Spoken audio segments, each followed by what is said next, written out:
ನಮಸ್ಕಾರ. ಇತಿಹಾಸದಲ್ಲಿ ನೂರಾರು ಚಕ್ರವರ್ತಿಗಳ ಕಥೆಗಳನ್ನ ನಾವು ಕೇಳಿರ್ತೀವಿ. ಆದರೆ ಒಬ್ಬ ಚಕ್ರವರ್ತಿಯ ಕಥೆ ಮಾತ್ರ ಗೆಲುವಿಗಿಂತ ಹೆಚ್ಚಾಗಿ ಸೋಲಿನಿಂದಲೇ ಗುರುತಿಸಲ್ಪಟ್ಟಿದೆ. ಆತ ಬೇರೆಯಾರೂ ಅಲ್ಲ, ಮೊಘಲ್ ಸಾಮ್ರಾಜ್ಯದ ಎರಡನೇ ಚಕ್ರವರ್ತಿ ಹುಮಾಯೂನ್. ಈತನ ಕಥೆ ಒಂದು ಸಾಮ್ರಾಜ್ಯ ಹೇಗೆ ಕುಸಿದು ಮತ್ತೆ ಫೀನಿಕ್ಸ್ನಂತೆ ಮೇಲೆದ್ದು ಬಂತು ಅನ್ನೋದಕ್ಕೆ ಒಂದು ಅದ್ಭುತ ಉದಾಹರಣೆ. ಇತಿಹಾಸಕಾರರು ಒಂದು ಮಾತನ್ನ ಪದೇ ಪದೇ ಹೇಳ್ತಾರೆ, ಹುಮಾಯೂನ್ ಇಲ್ಲದಿದ್ರೆ ಅಕ್ಬರ್ ಇರ್ತಿರ್ಲಿಲ್ಲ ಅಂತ. ಕೇಳೋಕೆ ಸ್ವಲ್ಪ ವಿಚಿತ್ರ ಅಲ್ವಾ? ಯಾಕಂದ್ರೆ ತನ್ನ ಇಡೀ ಸಾಮ್ರಾಜ್ಯವನ್ನೇ ಕಳ್ಕೊಂಡು 15 ವರ್ಷ ಕಾಡು ಮೇಡು ಅಲೆದ ಒಬ್ಬ ರಾಜ ಮೊಘಲ್ ಇತಿಹಾಸದ ಶ್ರೇಷ್ಠ ಚಕ್ರವರ್ತಿಗೆ ಅಡಿಪಾಯ ಹಾಕಿದ ಅಂದ್ರೆ ನಂಬೋಕ್ಕಾಗತ್ತಾ? ಬನ್ನಿ ಈ ಕತೆಯ ಹಿಂದಿನ ಸ್ವಾರಸ್ಯವನ್ನ ನೋಡೋಣ. 1530ರಲ್ಲಿ ಹುಮಾಯೂನ್ಗೆ ಪಟ್ಟ ಸಿಕ್ಕಾಗ ಅವರ ಗಮನ ಇದ್ದಿದ್ದು ಭೂಮಿ ಮೇಲಿನ ಸಾಮ್ರಾಜ್ಯದ ಮೇಲಲ್ಲ, ಬದಲಿಗೆ ಆಕಾಶದಲ್ಲಿದ್ದ ನಕ್ಷತ್ರಗಳ ಮೇಲೆ. ಅಂದ್ರೆ ಅವರು ರಾಜನಿಗಿಂತ ಹೆಚ್ಚಾಗಿ ಒಬ್ಬ ವಿದ್ವಾಂಸ, ಒಬ್ಬ ಕನಸುಗಾರ ಆಗಿದ್ರು. ಅವರಿಗೆ ಕತ್ತಿ ಹಿಡಿದು ಯುದ್ಧ ಭೂಮಿಯಲ್ಲಿ ನಿಲ್ಲೋದಕ್ಕಿಂತ ಜ್ಯೋತಿಷ್ಯದ ಚಾರ್ಟ್ಗಳನ್ನ ನೋಡ್ತಾ ಕೂರೋದು, ಗಣಿತದ ಲೆಕ್ಕ ಬಿಡಿಸೋದು, ಪರ್ಷಿಯನ್ ಕವಿತೆಗಳಲ್ಲಿ ಕಳೆದೋಗೋದು ಅಂದ್ರೆ ಅದೇನೋ ಒಂಥರ ಖುಷಿ. ಈ ಹವ್ಯಾಸಗಳು ಅವರನ್ನೊಬ್ಬ ಒಳ್ಳೆ ವ್ಯಕ್ತಿಯನ್ನಾಗಿ ಮಾಡಿರ್ಬೋದು, ಆದ್ರೆ ಒಬ್ಬ ಸಮರ್ಥ ರಾಜನನ್ನಾಗಿ ಮಾಡ್ಲಿಲ್ಲ ಅನ್ನೋದೇ ದುರಂತ. ಅವರ ನಂಬಿಕೆ ಎಷ್ಟರ ಮಟ್ಟಿಗೆ ಇತ್ತು ಅಂದ್ರೆ ತಮ್ಮ ಇಡೀ ಆಡಳಿತವನ್ನೇ ಗ್ರಹಗಳ ಚಲನೆಗೆ ತಕ್ಕಂತೆ ಹೊಂದಿಸ್ಕೊಡೋಕೆ ಪ್ರಯತ್ನಿಸಿದ್ರು.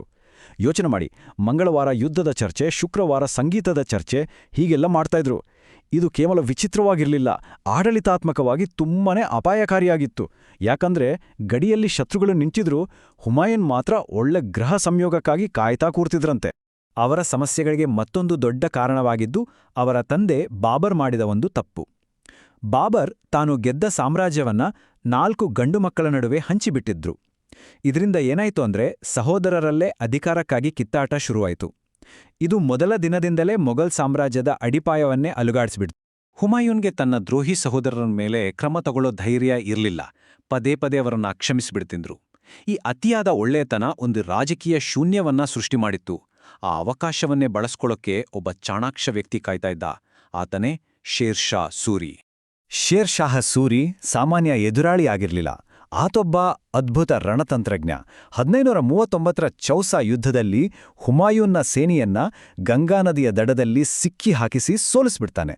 ಅದರ ಮುಂದಿನ ವರ್ಷವೇ 1540ರ ಕಾನೋಜ್ ಯುದ್ಧದಲ್ಲಿ ಮೊಘಲ್ ಸೈನ್ಯವನ್ನ ಧೂಳಿಪಟ ಮಾಡಿ ದೆಹಲಿ ಸಿಂಹಾಸನವನ್ನ ತನ್ನದಾಗಿಸ್ಕೊಳ್ತಾನೆ. ಒಂದೇ ಒಂದು ದಶಕದ ಹಿಂದೆ ಜಗತ್ತಿನ ಅತ್ಯಂತ ಶ್ರೀಮಂತ ಸಾಮ್ರಾಜ್ಯದ ಚಕ್ರವರ್ತಿಯಾಗಿದ್ದ ಹುಮಾಯೂನ್ ಈಗ ಒಬ್ಬ ನಿರ್ಗತಿಕ. ಇಲ್ಲಿಂದ ಶುರುವಾಗತ್ತೆ ಅವರ ಜೀವನದ ಅತ್ಯಂತ ಕಠಿಣ ಅಧ್ಯಾಯ.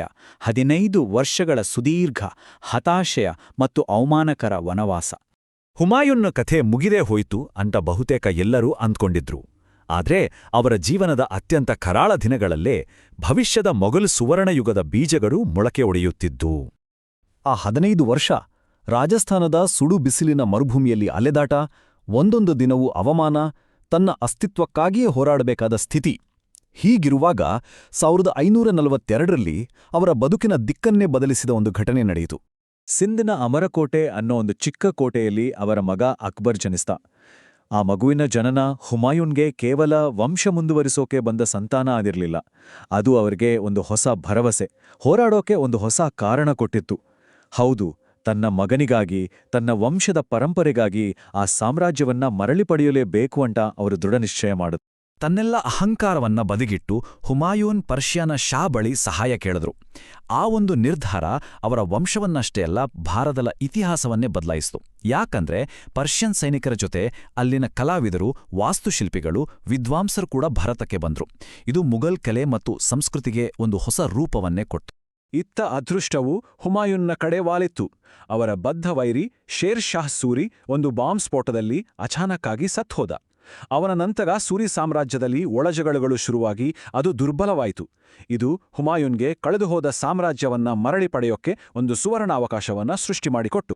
15 ವರ್ಷಗಳ ವನವಾಸದ ನಂತರ 1555ರಲ್ಲಿ ಹುಮಾಯೂನ್ ಮತ್ತೆ ದೆಹಲಿ ಸಿಂಹಾಸನವನ್ನ ಏರಿದ್ರು. ಆದರೆ ವಿಧಿಯಾಡಿದ ಆಟವೇ ಬೇರೆ.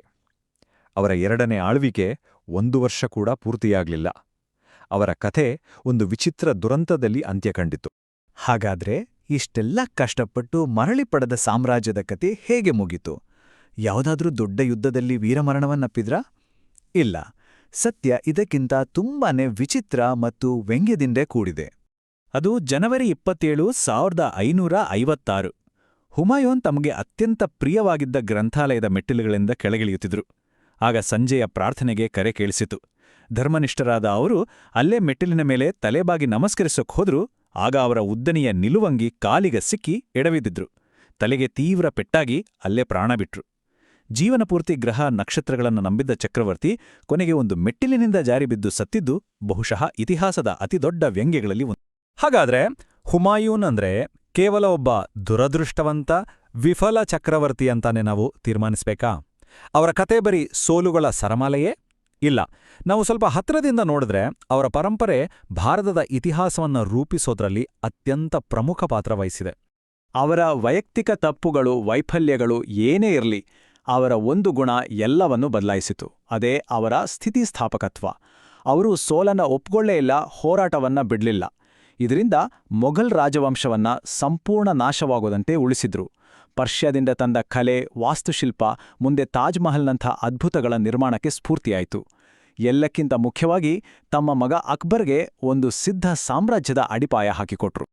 ಹೌದು, ಅವರೊಂದು ಸಾಮ್ರಾಜ್ಯವನ್ನ ಕಳ್ಕೊಂಡಿದ್ದು ನಿಜ.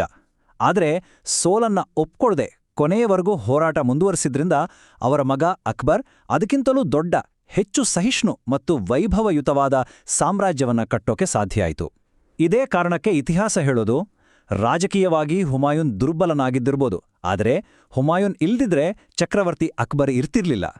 ಅವರ ಜೀವನ ಸೋಲಿನನ್ನು ಗೆಲುವಿದೆ ಅನ್ನೋದಕ್ಕೆ ಒಂದು ದೊಡ್ಡ ಪಾಠ. ಇನ್ನೂ ಈ ತರಹ ಹೆಚ್ಚು ವಿಡಿಯೋಗಾಗಿ ನಮ್ಮ ಚಾನೆಲ್ ಸಬ್ಸ್ಕ್ರೈಬ್ ಮಾಡ್ಕೊಳ್ಳಿ. ಹಾಗೆ ನಿಮ್ಮ ಅನಿಸಿಕೆನ ಕೆಳಗಡೆ ಕಮೆಂಟ್ ಮಾಡಿ. ಹೌದು. ಸಿಗೋಣ ಮುಂದಿನ ವಿಡಿಯೋದಲ್ಲಿ. ನಮಸ್ಕಾರ.